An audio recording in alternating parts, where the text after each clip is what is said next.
race through his mind to know what the rule was, and it was causing him to err on the side of judging that ball might not go all the way into the end zone, and I better run down there quickly. So he had all these things going through his mind, and it looked like he just kind of froze up, and that made me really scared.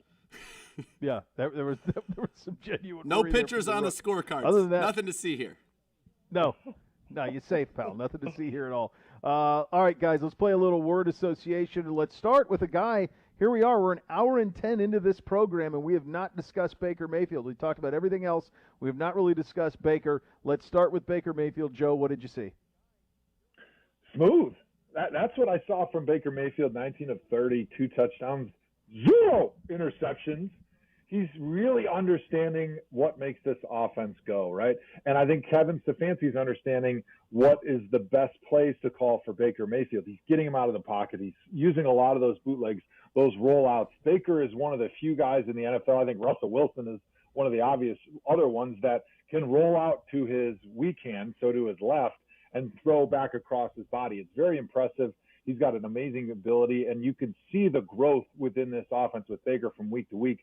To me, this was his best game that we've seen so far because of how smooth it was. It was effortless on his part. Could he play better? Did he miss a couple guys?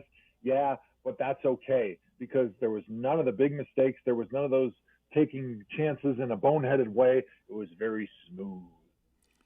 Yes, and I would say that he has been a smooth operator. I think he is operating the offense. Sade? Yeah, a little smooth operator. He's just been a smooth operator. He's managing the game. He is avoiding costly mistakes, and he is making some big plays when you need him to. As Joe said, were there opportunities for more? Yes, but he is managing the game, and he is doing everything he needs to do from his position to keep this team going. And I'll tell you, he's playing his best football on third downs. Now, Joe would probably want to know why Mike Nolan decided to let Jarvis Landry run an out route for the just beyond the first down marker on 3 consecutive third downs in the second and third quarters. But nonetheless, he still had to recognize it and deliver the ball, which he did. But I think he's a smooth operator of this offense. We haven't had him see to put the team on his back yet because of game flow, but he's doing everything he needs to do to keep winning with this formula. Yeah, he's confident, kind of bouncing around. Got a lot of that confidence that he had that looked the way he looked at the end of his rookie year. Guys, and remember this. Remember we talked about this earlier in the year, talking about Cousins the first 4 games versus the last 12 as the Vikings quarterback. Remember how he got comfortable and then started seeing all of it, and then the chunk plays started to come. I think it was something like 18-2 touchdown interception, or maybe it was more than that, 22-2, something like that, over the last 12 games of the season last year after he became fully comfortable in what he was asked to do by his offensive coordinator then, Kevin Stefanski. You have to wonder if Baker's trending in the same direction, and you do feel good that perhaps that it is. We talked about Ernest Johnson. We did that earlier. Let's do Jarvis Landry, Z. When I say Jarvis Landry, you think what? I love him. That's what I think. I love this guy. He is the quintessential Cleveland Brown. And you mentioned the throw, what he's doing on third downs, his catches are important, what he does in the run game. But we haven't heard peep from a guy. Think about this. We have thrown the ball to Jarvis Landry 19 times this year. 17 of them have been receptions for 191 yards. He hasn't scored a touchdown yet. He's not complaining. He's thrown a touchdown, sure. But he has caught 17 of his 19 targets this year. That's bananas. And yet he's just going out there and doing everything that's needed for this team to win. I love him. Selfless. Selfless, exactly what you want from your receiver. I always hated receivers, right? The only receiver I ever liked, I think, in my career was maybe Hawk, because he was the same way. He was selfless. He was willing to go in there and block. And as an offensive lineman, you rarely had receivers that were willing to go in there and block because they were typically all about their stats. They just wanted their touches. They wanted their touchdowns, and that's about all they cared about. They were not team guys, but we got 2 great receivers right now, Odell Beckham, Jarvis Landry, that are playing selfless. And I love what you said earlier in the show, Beau. You talked about buy-in, right? These guys have bought in. They're all in. They don't care about the stats. They care about one stat. It is win. And you're seeing that because maybe their stats aren't great right now, but the team is winning and they're having great success. And a large part of that is what these guys are doing when the football is not in their hands. And so selfless, I think, is the perfect way to describe Jarvis Landry. Joe, speaking along that theme from, getting buy-in from the line and also line liking receivers, if you were watching the film in the line room and you saw what Donovan Peoples-Jones did out there in his NFL debut, does that get the attention of everybody else the way that he blocked? Oh, absolutely. I'm buying him a pizza dinner for sure, and he probably won't eat it because receivers don't like to eat pizza usually. But we're getting him something nice because he's one of us now, right? When you get a receiver that's willing to go down there and block, like that's how you get the big runs. An offensive line is only responsible for the runs between the line of scrimmage and about 7 to 8 yards down the line or downfield at the most. Beyond that, it's all about what the receivers do at the second level because those are the guys that are responsible for blocking the cornerbacks and the safeties. And if you don't have a receiver that's willing to go in there and dig out a safety, you're never going to have a great running game. And you're never going to have a day like they had on Sunday where you have over 300 yards rushing and you're having all these huge games because that just talks about the commitment from those receivers to understand that, hey, if I sacrifice a little bit right now and I block a little bit harder and I go in there and I take it serious, like then when I go in there and it looks like I'm going to block that guy, but all of a sudden it's a play action pass, that guy thinks I'm going to block him and now I'm going to be wide ass open. And so I think it's that buy-in and that belief and that understanding that's coming down from their coaching staff. Like, hey, guys, it's okay to block because it helps you in the long run. It helps everybody win, but it's going to help you on some of these play-action passes. I think that's why it's just such a beautiful offense, and it's great to see guys buy in at the receiver position like that. Joe, the next one we're going to do was going to be offensive line. I want to just – we talked a lot about that. I want to just kind of – siphon in on one guy, and that's Jedrick Wills, who's now played a quarter of his rookie year. We know how much you loved him. We know the struggles in camp, which at the time, frankly, were alarming, and now he's a quarter of the way through his rookie year. What are you seeing? He's looked amazing. I mean, like anything short of using that word, I think is selling him short because you haven't even heard anything from that position, which is exactly what you want from your left tackle. Like you want that guy to be seen but not heard about. You're not talking about penalties. You're not talking about missed blocking assignments. You're not talking about getting beat in pass protection. He's been great. He's been really, really beyond, I think, expectations, especially, I don't know what was going on in training camp. Obviously, we weren't really able to get the inside look into training camp like we usually are because there was no fans there. And you had really no idea, but the reports were that he had struggled a little bit in training camp, and I'm wondering, like, maybe we're getting to the okie doke or something because there's been no struggles at all watching Jed out there, and he just continues to improve, and it's just fun watching him. I'll just say same. You just asked the Hoff about the left tackle. I'll just add one statistical piece of support to what he just said. We face the Cowboys. They've got DeMarcus Lawrence on one side, Aldon Smith on the other, who came in the game leading the league in sacks. Any guesses on the total number of pressures allowed by Jedrick Wills in this game, according to Pro Football Focus? Man, I couldn't remember. 0, 1, maybe? Same number as the three of us allowed in this game. 0, and we did not play. Wow. Yes. Wow, what a job out of you. That's amazing. I mean, all what a job out of Jed, honestly. Career resurgence. And if anything, I thought maybe this would be a big test for Jed going against a savvy old vet that's having a great season so far, but no problem whatsoever. I loved it. No, it's been incredible. Looks like you got a franchise left tackle, which is something we like to have around here when we can have them. Right. Last one in word association, guys. We'll go behind opposing enemy lines and Dak Prescott. And for this one, Z, I'll start with you. I honestly, a stat sheet stuffer supreme, but it's not having anything to do with anything. And frankly, for the first 3 quarters, we had him befuddled. We had pressure on him. He was confused. And until we changed and went into a prevent defense, which I would love to hear an offensive lineman's perspective on when his team goes into the prevent defense, it seemed like we had the answers for Dak. Incredibly talented. Made some big-time throws, no doubt about it. Took advantage of every mistakes that we gave him. But other than those 2 touchdown drives in the first quarter, they didn't score in the second quarter or in the third quarter. Pretty good. 2 turnovers in Pretty the second, good. yeah. 2 turnovers as well. And that's, remember the stat I gave you? When he has 2 or more turnovers, he wins about 11% of the time, way below the NFL average. That came to roost again on Sunday. Yeah, he probably would have had about 4, maybe 5 interceptions if our secondary did a better job securing the football. And I think if Dak wants to have a good season, which he hasn't had a good season so far. Yeah, he's breaking all sorts of records, but as a quarterback, really the record that matters is your win-loss record. And so for Dak, he needs to be more consistent. He's thrown the ball at times really, really well, but the decision-making hasn't been there yet. And, this is his first year in Mike McCarthy's offense, and we did have the abbreviated training camp because of COVID. And so it's understandable, but I think if you're going to put yourself into the upper echelons of quarterback pay, which we all expect Dak to do at the end of the season, and I'm sure he expects to be up there, we're going to expect as NFL fans more out of that position than,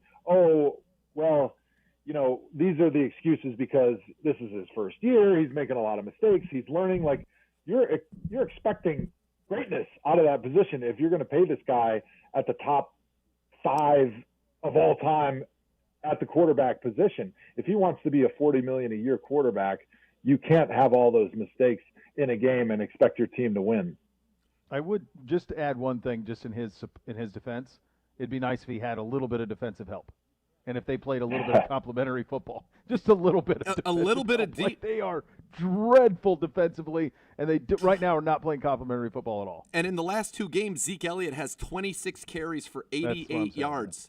26 carries for 88 yards. So what if you're throwing for 1,000 when you're already down 41-14? Who cares? Right. They have to chase. They're chasing every week. They have to chase. Now the one turnover. I mean, do you blame him on the one, Joe, with the strip sack on Miles, where Miles the kid has no chance on Miles? Yeah, I mean, the biggest majority of the blame should, in my opinion, go to the coaching staff for ever allowing your undrafted rookie right tackle to go one-on-one with Miles. But Dak did hang on to it a little bit longer, and I would say that, for Dak, he's got to know what the matchups are. Like, if I'm Dak and I'm going, all right, I know that they think that my right tackle can handle Miles, and so we're one-on-one in this play. Maybe I'm going to get a peek over there at the beginning of the snap, and I'm thinking that clock in my head is going to go a little quicker. He was a little bit slow. He hung on to the football, and I know that he was probably thinking, if I just hang on to it one more click, I can make these plays down the field.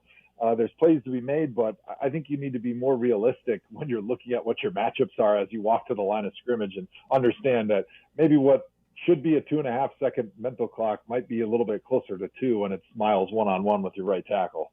Yeah, absolutely so. A week in the NFL that, frankly, guys, on Friday I didn't know if we will have or that we would have. We will get into all of that around the league coming up next, plus take a peek ahead at the Indianapolis Colts. You listen to Cleveland Browns Daily on 850 ESPN Cleveland.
Committed to athletes as they are to the game, Zenith helmets designed with an uncompromising attention to fit, feel, style, and safety. Learn more at zenith.com. That is zenith.com. It is the Joe Thomas Hour of Cleveland Browns Daily. Before we get into the game against the Colts, which is a monster game, and we'll talk about that in just a second, I just wanted to run this by both of you guys. And Joe, I'll start with you. When you see the news that there's a crazy 24-hour period where Cam Newton tests positive, the Chiefs practice squad quarterback tests positive, there was a scare on the Saints flight to Detroit that there was a positive test there. The President of the United States has flown to Walter Reed. I mean, for a second, I thought we were at DEFCON 1, that we weren't going to have a weekend at all. It looks like we are. The Chiefs and Patriots, by the way, the Patriots flew this morning to Kansas City to play this game tonight, which is wild. What were your thoughts as all of that news was unfolding? Well, it got really scary and very real. I think it seems like in this day and age, you have to know somebody that's affected for you to really kind of feel the gravity of the situation.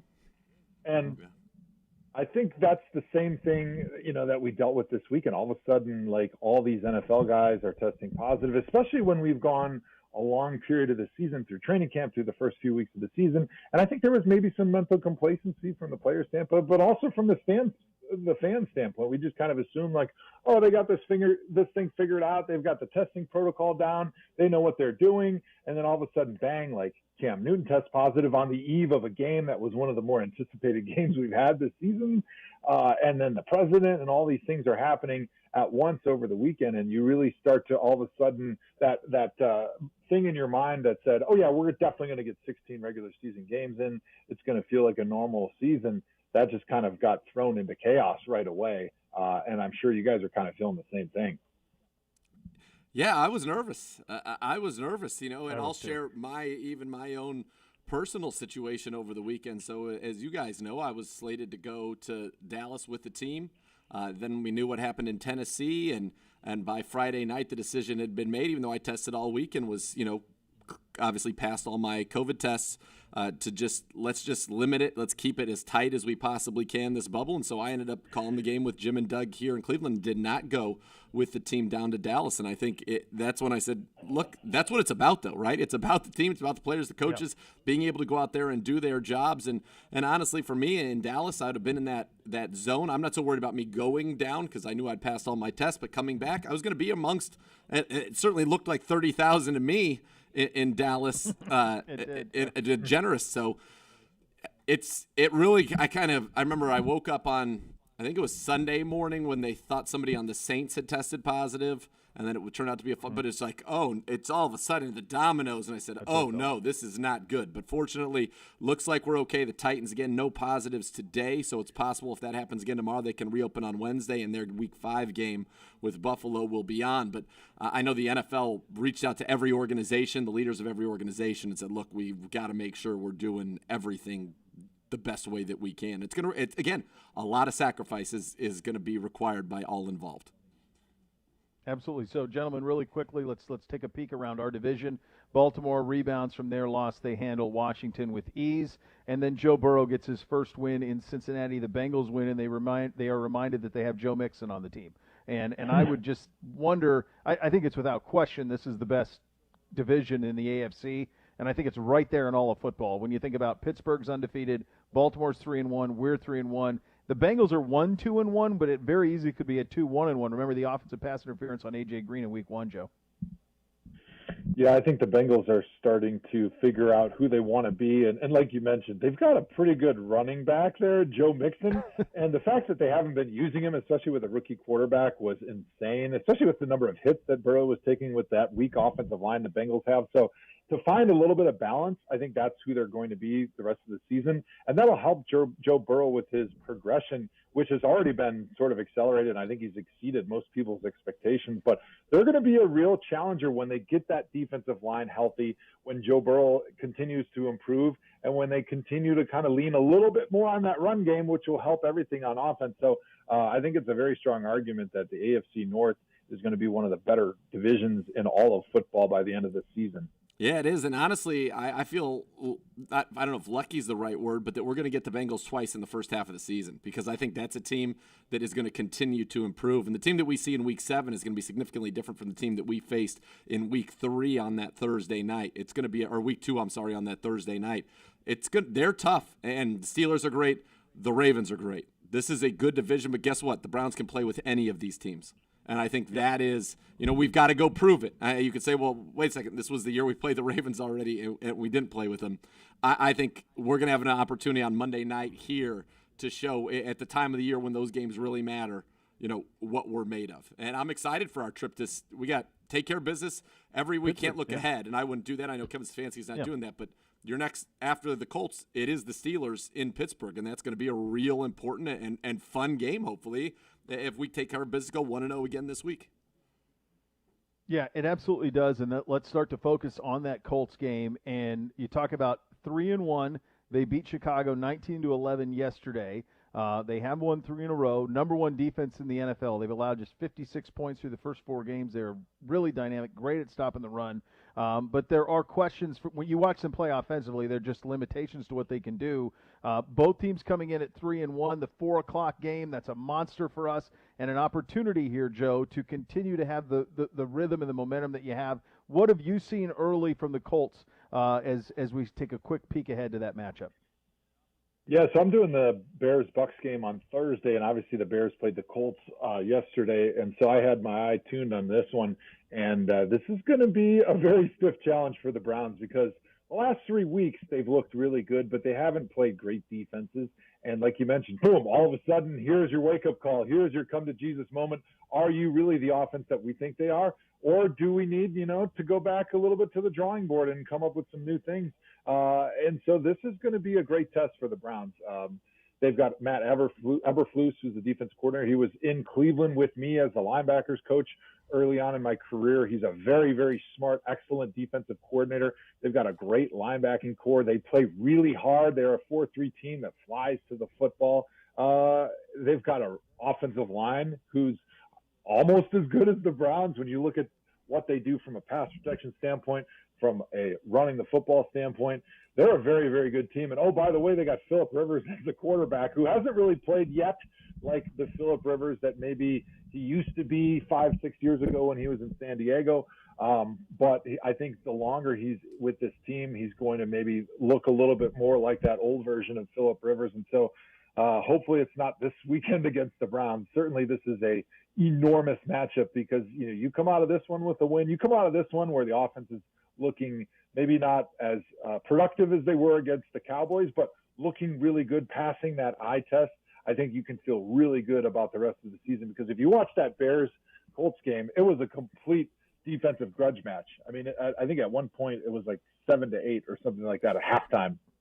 Or no, it was, what was it, 13-3 at halftime. And I'm like, 13-3, yeah. This is like an old school like Bears-Packers game like I used to watch growing up when it was just freezing, snowing outside. It was Christmas Eve and nobody wanted to play any offense. It was a definite defensive slugfest.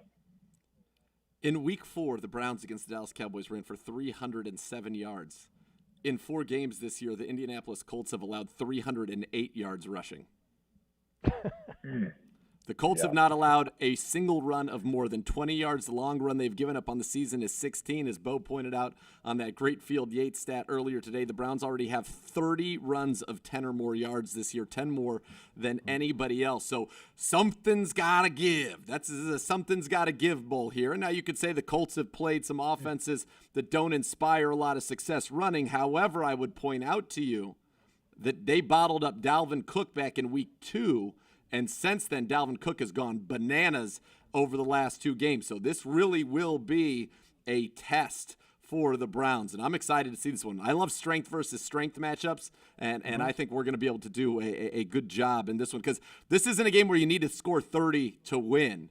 And if you do score 30, I feel pretty comfortable that you will win this game. Yeah, I would agree. Based on what we've seen very early from Indy, that if it starts with a 3, you're probably going to win. We always win when we can have the Joe Thomas Hour. It is a great pleasure to talk to you, our friend. We will talk to you again soon. Thank you so much for your time. Thank you, guys. It was so fun celebrating a Victory Monday with you fine young gentlemen. Oh, the Hoff. The Hoff. We're both older than the Hoff. Significantly. Significantly older. But I feel young at heart. God bless you, buddy. God bless the Hoff. Have a great one, guys. We'll see you. The great Joe Thomas with us here for the Joe Thomas Hour. Lots more to get to, including some more stats that are just mind-boggling, and we'll take another look, a little bit of a deeper look around the rest of the National Football League as well. You're listening to Cleveland Browns Daily on 850 ESPN Cleveland.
You are up. Yeah, you're good. You're up. 21 years ago, Alex started out of a small garage in Lakewood. To celebrate the humble beginnings in a garage, Alex is having a mattress garage sale. Now, it's simple. It's the same high-quality mattresses that they always have, just at even lower prices. Anything mattress-related, they've got you covered. Pillow top, memory foam, gel foam, all the sizes. They also have 0% financing available during the garage sale. Get a Sierra Sleep Queen for $3.99, a Kenilworth Queen pillow top for just $4.99, and an Oakmont Queen double-sided pillow top for just $7.99. They're in stock. They're ready to deliver. Plus more great deals on mattresses and everything at Northeast Factory Direct, West 140th Street in Cleveland, Lakeland Boulevard in Euclid, Freeway Drive in Macedonia, and the Clearance Center in Maple Heights, or online anytime at northeastfactorydirect.com. Talked a little bit about, obviously, the COVID issues. We'll get to the 2 games tonight now instead of just the 1. In terms of the other headlines from yesterday, before we get into the more of the incredible statistical achievement of our team in the win against Dallas, Z, which game caught your attention yesterday afternoon as you were winding down from the big win? Was there an effort, a performance that stuck out to you?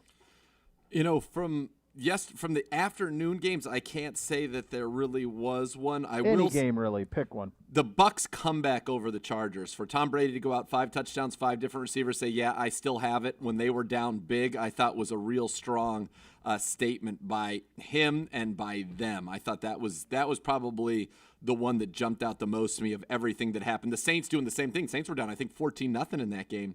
And come back 14-0 in that game. And win 35-29. So those would probably be the 2, those quarterbacks. And then my guy Theodore just getting it done. Panthers 2-2. Come on, Theodore, he's a winner. Yeah. He's a winner. I knew I'd regret it as soon as I picked that one in the scores. A couple of others that to me jumped out a little bit were the Bills, who I think you do have to start having a conversation about 2 things. Number one, Allen MVP stuff is going to be pretty real. He was incredible yesterday. And them as an AFC contender is real in terms of winning the AFC. They are all of that. Now, I think 5 of the next 6 are just absolutely brutal for them, so you're going to find out even more. But I kind of seen enough. I think they're really, really special. I've also seen enough of Bill O'Brien in Houston. I've seen enough of it, and I just don't know what they can do. They put themselves in such a tough spot. They are 0-4.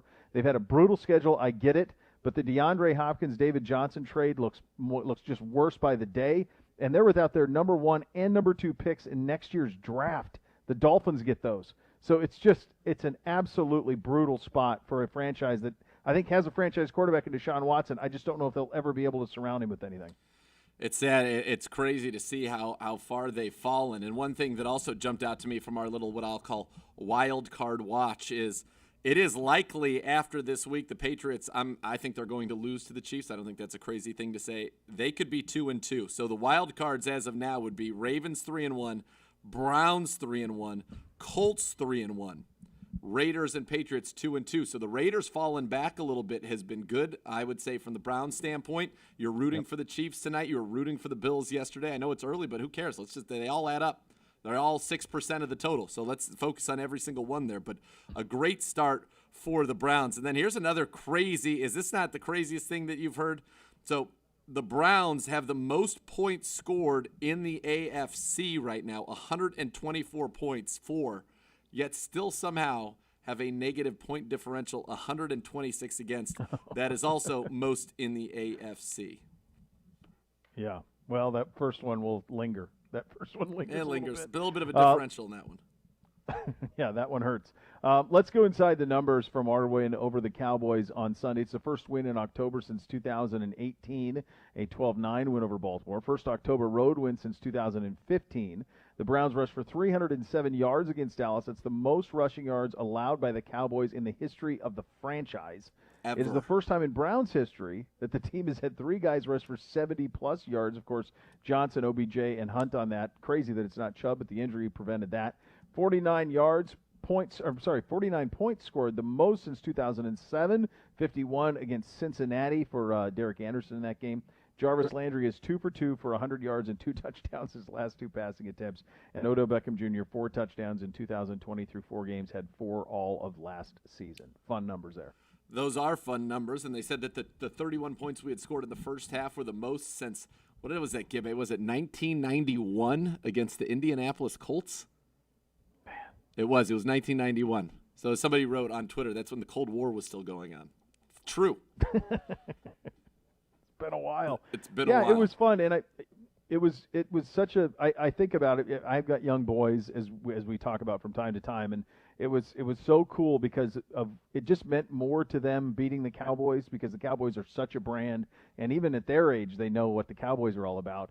And to see my oldest losing his mind when Odell scored the clinching touchdown, and I think, boy, this team can be a gift for the young people in this area who haven't had a lot to cheer for, obviously, with the franchise, unfortunately.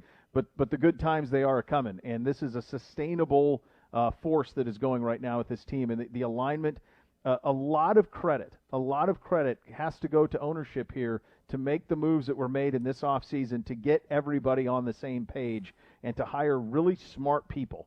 And our buddy Chris Sims is making the rounds with his video from when we hired Coach Stefanski that's making the rounds, and Brown's Twitter won't let him forget that, of course. They're interested to see what Chris has to say about it. But there was conviction in hire here, in Andrew and in Kevin. It's 4 games in. We're not crowning anything. But this looks as good as it's looked in a long, long time for this franchise. It has looked as good as it looks. The cohesion is there, the like-mindedness, the cohesion of philosophy, and I'd call it's again, go back to it. What are the 3 P's? They're prepared, they have a plan, and they have a process to implement that plan. And what you heard earlier from the Hoff is like graduate level analysis of an offense and the subtlety and the nuances and the changes of the run game from this week to last week, and the ability to coach the techniques of the line, the ability to coach the techniques of the running back so that everybody can step in and continue to have success. That's what Kevin Stefanski has brought here. And that 20 minutes, it was probably a 5-minute answer, but that Hoff gave earlier today should be the most encouraging 5 minutes that we've heard about the Browns. Forget what it looked like. Forget what your eyes told you. Forget all of that, because your eyes tell you, yes, there's reason for excitement and encouragement. But what he said about the detail, and again, that goes back to the plan, the process to implement the plan, that will continually set us up for success. And we said this in the preseason. You're going to see a team that is going to manage the clock. It is going to be clean. Our penalties are way down. We are playing clean football, but we're also week to week strategizing in a way that puts us in the best position for success to attack the weaknesses of our opponents and minimize the effectiveness of their strengths. And I think that was on full display against the Cowboys. It is week to week and in game. The everything that he does, that Coach Stefanski does in game, is something that is premeditated. Nothing is a surprise to him. The calm and cool demeanor on the sideline. He's unflappable. He's flappable. Even when things are going wrong, it reverts about the team. Even as things start to get anxious for the rest of us. But Kevin Stefanski's not burdened with the history. He's not. He's 3-1. That's what he is. And so what you have here is something being built the right way with a bunch of great pieces that are young and in a way that takes some of the guesswork out of games going forward. And I just couldn't be more impressed with what I've seen from him from a play calling standpoint through the first 4 games. Just real rhythm and momentum week in and week out, and the building back of Baker. And that'll be the next thing, is just being able to hit those chunk plays on a consistent basis. And if what we've seen through the first games is any sort of idea of what's to come, going to be pretty bright. We've got some scores to do. 2 games tonight, Z. How about that? 2 games. We'll do some scores coming up. Pure joy on a Monday night. You love that. Cleveland Browns Daily, 850 ESPN Cleveland.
Knowing one's limit is important, whether it's a snap count for a football player or a spending limit when you're playing the lottery. If you like to gamble, set a limit beforehand and stick to it. Want to learn more? Go to keepitfunohio.com for helpful tips on how to keep gambling fun. All right, we've got two tonight. A Monday night doubleheader. We get two games here. Go ahead, Z. Before I get into this, I just want to say that I am not happy at all that I was bullied into a pick that I didn't want to make because of my father, and therefore I want that game thrown off of my record. He called in. He yelled at me. He said, nerd, back the Niners. So I said, fine, Dad, whatever. I did. Horrible decision. Fine, Dad. although Brandon Ayuk's jump was pretty awesome. His hurdle. Fine, Dad. Fine. Okay. How many times did you say that as a kid? Fine, Dad. Fine. Whatever. Yeah, $1 billion. If I had $1 for every Go ahead, time. Gibby. What do you got for us? I'm not changing anything for him. Nothing. It just needed to be noted. I was pressured. Just need to be Fine. noted. I'm sure. Pressured in. Pressured in. It's all right. Excuses. It's fine. You know. Legal documents are not binding if they're signed under coercion.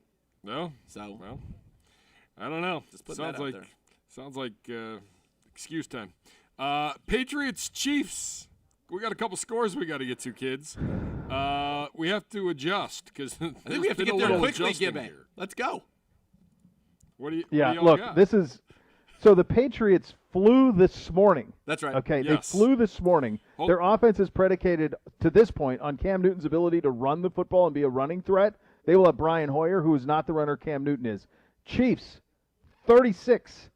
Pats, 17. Same. Next. Not only that, they flew two different planes.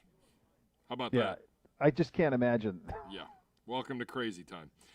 Tonight, the game we teased on Friday, Falcons, Packers, Lambeau, getting pushed back to 8:50 tonight, by the way, because of the first game.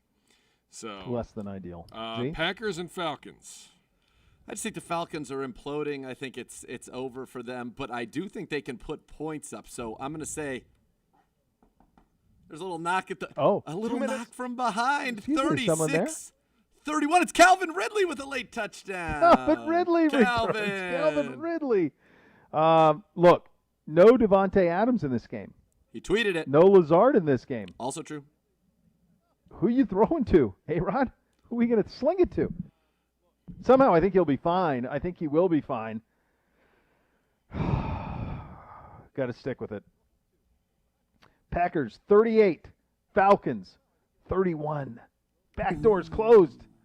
Ice Ryan, go around back. Can't get in. Go see Pedro. He's back there with you. Yeah, don't go see Pedro. They should have known, though, when I said that it was Pedro's pick. Pedro's a notorious cooler. He's a mush. when he goes, how many casino experiences do you have with Pedro? I'm not sure that I have any, to be honest with you. Yeah. I've never heard about Pedro and games of chance. He likes to make sure that games are rigged in his favor before he ventures into that field. There was no chance that he would do games of chance. Absolutely.